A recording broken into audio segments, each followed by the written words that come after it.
సాయి కృష్ణ అని చెప్పే ఒక కృష్ణలంకకు సంబంధించినటువంటి 22 ఏళ్ల అబ్బాయి పోలీసుల చేతిలో దుర్మార్గంగా అతి క్రూరంగా హింసింపబడి చచ్చిపోయినటువంటి పరిస్థితుల్లో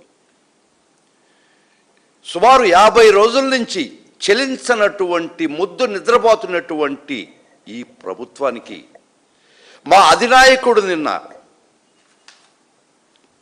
అక్కడికి పోయి వాళ్ళ తల్లిని విచారించి కథన రంగంలో దిగిన తర్వాత మాత్రమే ఈ ప్రభుత్వం చెలించిందని చెప్పడానికి నేనేం సంశయించడం లే. ఈ విధమైనటువంటి పతనం కొత్త కాదు ఈ రాష్ట్రానికి. ఇది ఎక్కడ బిగిన్ అయిందంటే చీఫ్ మినిస్టర్ గారి కుమారుడు గౌరవనీయ మంత్రి దేశ ప్రధాన కార్యదర్శి టీడీపీకి వారు వేసినటువంటి విత్తనం రెడ్ బుక్ రాజ్యాంగం అనే ఒక కొత్త ప్రక్రియ, కొత్త విధానం, కొత్త ఒరవడి ఈ రాష్ట్రానికి తీసుకొచ్చినటువంటి మొదటి రోజే ఈ రాష్ట్రం ప్రజాస్వామ్యం పతనం వైపు దూసుకుపోవడానికి మొదలుపెట్టినటువంటి మొట్టమొదటి అడుగది. తర్వాత అధికారంలో ఉన్నటువంటి నాయకులు ప్రజలకి ఉపయోగపడాల్సినటువంటి నాయకులు, ప్రజల యొక్క బాగోగులు చూడాల్సిన నాయకుల భాష వింటే గుడ్డలిప్పి కొడతాం, ఎంట్రుకలు తీసేస్తాం, కళ్ళు పీకేస్తాం, డ్రాయర్లిప్పి నడి రోడ్ల మీద ఉరికిస్తాం, కాళ్ళు ఎరగొట్టి మూల కూర్చొని పెడతాం అనే ఈ యొక్క భాష, అనే ఈ యొక్క ఒరవడి గతంలో ఏ రాజకీయ నాయకుడు సహజించలేనటువంటి భాష వాడినటువంటి అధికారంలో ఉన్నటువంటి నాయకులు అక్కడే పతనమైంది రాజ్యాంగం. ఆ మరుక్షణమే పతనమైంది ప్రజాస్వామ్యం. ఈరోజు ఆ పతనమైనటువంటి ప్రజాస్వామ్యం సామాన్య ప్రజలను కూడా వదలనటువంటి వాళ్ళ ప్రాణాలను కూడా నిర్దాక్షిణ్యంగా తీసే పరిస్థితికి ఈ వ్యవస్థ వచ్చిందంటే they have weaponized the police force first to silence its opponents, second to silence the social media of YSR Congress Party, third to silence the elite people, intelligentsia, third, lastly they are on the common man. వీళ్ళకి ఈరోజు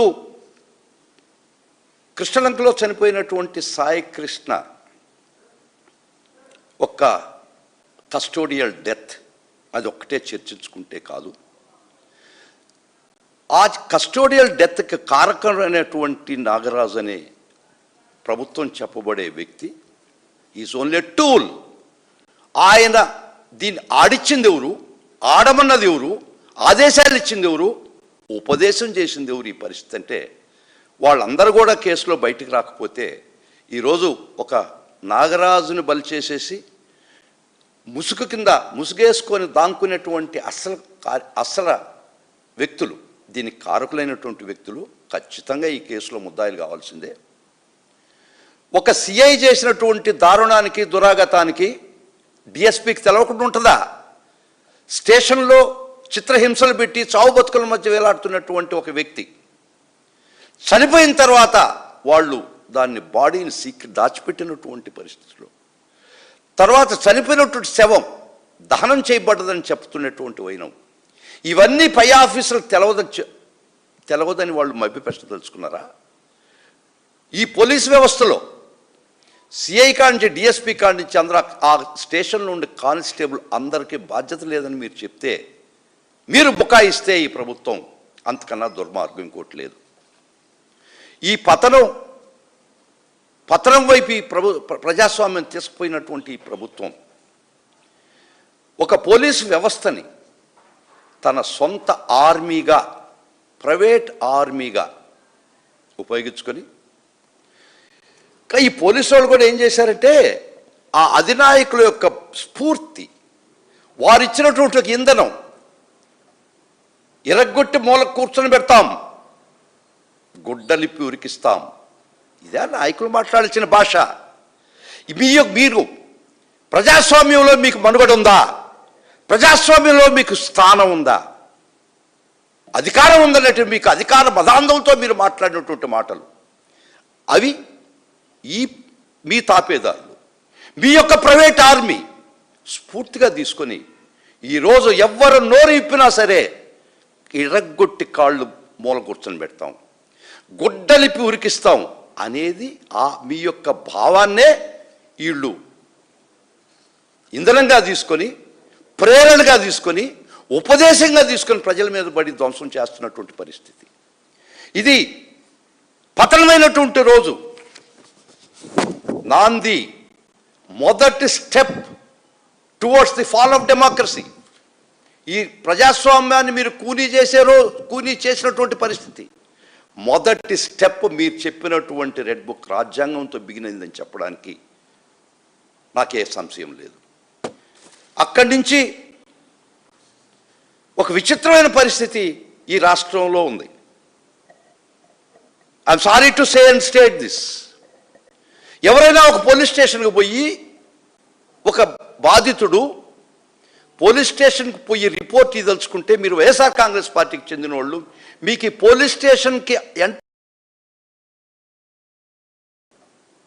ఎరగొట్టి మూల కూర్చొని పెడతాం, గుడ్డలిప్పి ఉరికిస్తాం. ఇదే నాయకులు మాట్లాడాల్సిన భాష. మీరు ప్రజాస్వామ్యంలో మీకు మనుగడ ఉందా? ప్రజాస్వామ్యంలో మీకు స్థానం ఉందా? అధికారం ఉందన్నట్టు మీకు అధికార మదాంధంతో మీరు మాట్లాడినటువంటి మాటలు అవి మీ తాపేదారులు, మీ యొక్క ప్రైవేట్ ఆర్మీ స్ఫూర్తిగా తీసుకొని ఈరోజు ఎవ్వరు నోరు ఇప్పినా సరే ఇరగ్గొట్టి కాళ్ళు మూల కూర్చొని పెడతాం, గుడ్డలిపి ఉరికిస్తాం అనేది మీ యొక్క భావాన్నే వీళ్ళు ఇంధనంగా తీసుకొని, ప్రేరణగా తీసుకొని, ఉపదేశంగా తీసుకొని ప్రజల మీద పడి ధ్వంసం చేస్తున్నటువంటి పరిస్థితి. ఇది పతనమైనటువంటి రోజు, నాంది, మొదటి step towards the fall of democracy. ఈ ప్రజాస్వామ్యాన్ని మీరు కూనీ చేసినటువంటి పరిస్థితి. మొదటి స్టెప్ మీరు చెప్పినటువంటి రెడ్ బుక్ రాజ్యాంగంతో బిగినైందని చెప్పడానికి నాకే సంశయం లేదు. అక్కడి నుంచి ఒక విచిత్రమైన పరిస్థితి ఈ రాష్ట్రంలో ఉంది. I'm sorry to say and state this. ఎవరైనా ఒక పోలీస్ స్టేషన్కి పోయి, ఒక బాధితుడు పోలీస్ స్టేషన్కి పోయి రిపోర్ట్ ఇదలుచుకుంటే, మీరు వైఎస్ఆర్ కాంగ్రెస్ పార్టీకి చెందిన వాళ్ళు మీకు ఈ పోలీస్ స్టేషన్కి ఎంటర్ కావడానికి అర్హులు కాదని చెప్పినటువంటి దుర్మార్గమైనటువంటి పోలీస్ వ్యవస్థకి ప్రజలారా ఏం చేస్తామని ఆలోచించండి.